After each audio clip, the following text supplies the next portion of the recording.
Patrick Cooch from the Carlton Footy Club. You're listening to the Coaches Panel. Dane Zorko here from the Brisbane Lions. Jason Johannesen from the Western Bulldogs. Luke Parker here from the Sydney Swans. It's Roy Sloane here from the Adelaide Crows, and you're listening to the Coaches Panel. Max Orr, Melbourne Football Club. This is Nat Fyfe from the Fremantle Footy Club, and you're listening to the Coaches Panel. Hello, it's MJ from the Coaches Panel. We hit the teams today of the 50 most relevant. Number 19, last year forward eligible, now defender. Western Bulldogs Caleb Daniel. Up until 12 months ago, he was as close to irrelevant for salary cap formats of the game as we could kind of expect. Maybe outside of his cash cow year. Now, he's one of the best defensive options for us this year. To talk about Caleb Daniel, for a second time in just a couple of days, I've got him back from the Doctor SuperCoach podcast. I got Cheezo. Hello, mate. Oh, thanks, MJ. I feel like a regular now. Oh, well, you know. I feel quite at home chatting to you. You're not cheating on the Doctor SuperCoach guys coming to have a chat, so that's fine. They do some great work. If you love your SuperCoach content, always want to make sure you go and check out the podcasts and the Patreon work these guys do. Let's talk about Caleb Daniel, 23 years old. As a defender, he had a career best year with the role change.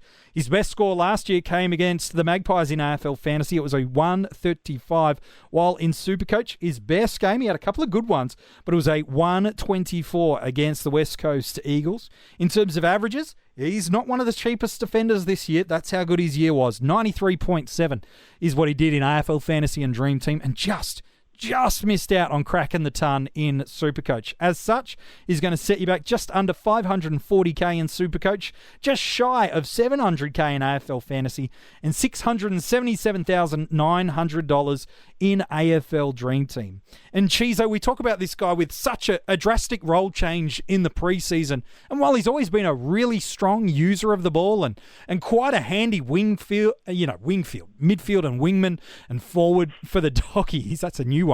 I want to see Bruce McAvaney use it this year. He's always been so good, but gosh, this move to the back line elevated him and his fantasy footy scores last year.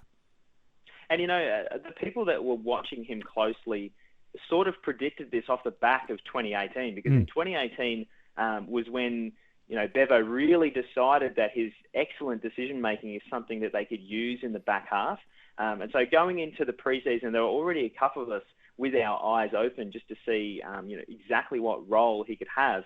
And he's gone from the 3 previous years averaging a very consistent 21 disposals up to nearly 27. And that extra disposals that he's getting is just purely from that role. And so staying in that back line with his excellent decision-making, he's just so perfect for what the Dogs need, that I just don't see his role changing in 2020. Yeah, we talk about the Western Bulldogs and a player that we revealed earlier in the 50 most relevant in a Josh Dunkley, who we think's a superstar of the competition. We saw last year when he's given the right role, gosh, he can score, but there's always still that doubt about some Western Bulldogs that will Bevo change his mind and move them on. Yet it's interesting, there's not that much concern amongst the fantasy community that Bevo's going to pull the plug on Caleb Daniel this year. Is that just because he played that role so well in your eyes, Cheezo, with both distribution of the ball by hand and by foot, setting the forward movement of the ball up for the Doggies, that it's like, well, why would you?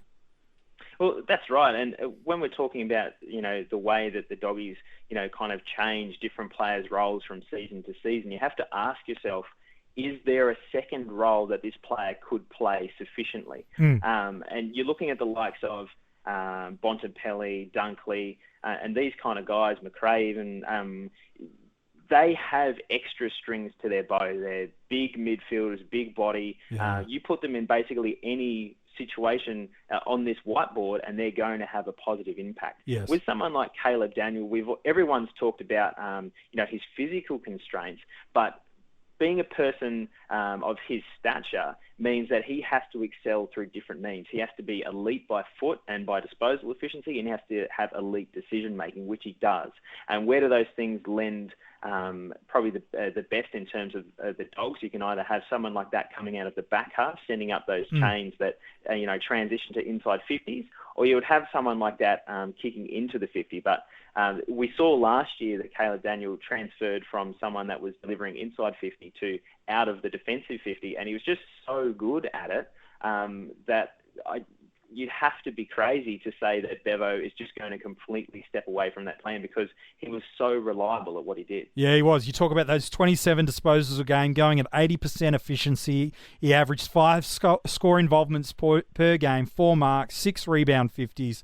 And from the 70 games he got last year, when we look into the numbers of Dream Team, AFL Fantasy and Supercoach, gosh, he was just consistent. In Dream Team and Fantasy, he averaged just shy of 94, 6 tons, a couple of games where he went 120 plus, but just the 4 games beneath the 80 marker. In Supercoach, even stronger from his 17 games. 99 was his seasonal average, 10 tons, a ceiling of just 2 games over 120, but again, that nice high scoring floor with just the 4 scores beneath 80 all year. I suppose, Cheezo, when we're picking the guy that's ranked 6th in terms of averages across all formats, it's probably not his scoring ceiling of consistent high hundreds that we're picking him for. It's because we know what we're going to get week in, week out when it comes to Caleb Daniel. Well, that's right. And, when we're logging on for the first time and we're picking those players just to fill out our teams to begin with, who we look for? We look for those really sexy players, don't we? We look for the likes of James Sicily that can put out a 150 2 weeks in a row. But the problem with players like that is that they firstly draw attention and then secondly, they tend to have a low floor. And I think floor is overlooked so often over, say ceiling. People will see that 150, but they won't see the 50 next week. Yeah. Whereas with Caleb Daniel, the thing that, is the allure for him, for my side in 2020, is the fact that I can guarantee every week he is going to be, putting out a score that is not going to cost me a head-to-head game, unlike someone like a Sicily would. Yeah, and I think that's important for coaches too, is we can get caught up with but it's all about ceiling, and it is about ceiling. Absolutely, we want that, but we do need consistency in our sides. Without it, gosh, our weekly scores yo-yo week to week. In a ranking sense, that might not feel as drastic, but if leagues are your primary focus, that can make life a bit difficult for you. What I really like about him, you talk about these really attractive picks to guys. At time of recording, some of the Supercoach ownership numbers, just drilling in that format for a moment.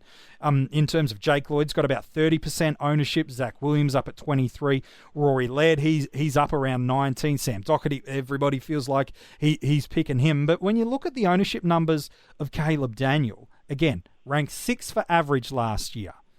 He's sitting at a pretty lowly 5%. That's a great, unique point of difference in your starting squad.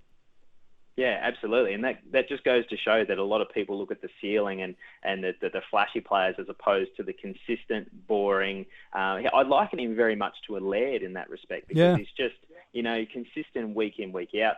And there's lots of positives that we could talk about Caleb Daniel, but there are 2...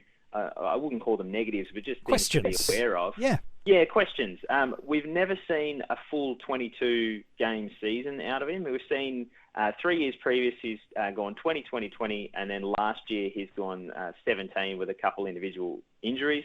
And also last year, the fact that he was taking so many kickouts, which is great, particularly in Supercoach with the new scoring system where you get points for kickouts.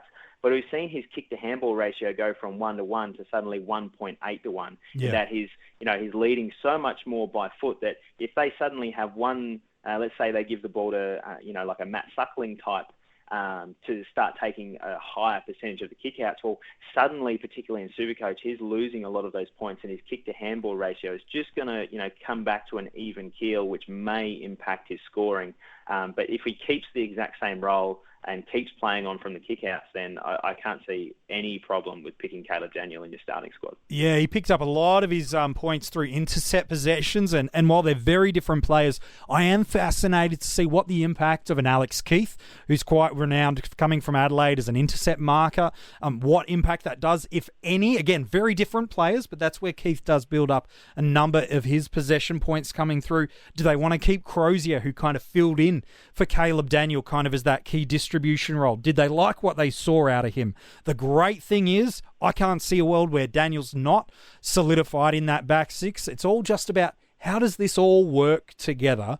But I really think if his low ownership keeps staying at this point, especially when you look at guys like Laird, Sicily and Williams, who he shares the bye round with, who'll all be up and are up 20% of ownership right now across most formats. Caleb Daniel could be that perfect, unique guy that can score parallel to them, but just could give you enough of an advantage in a couple of games.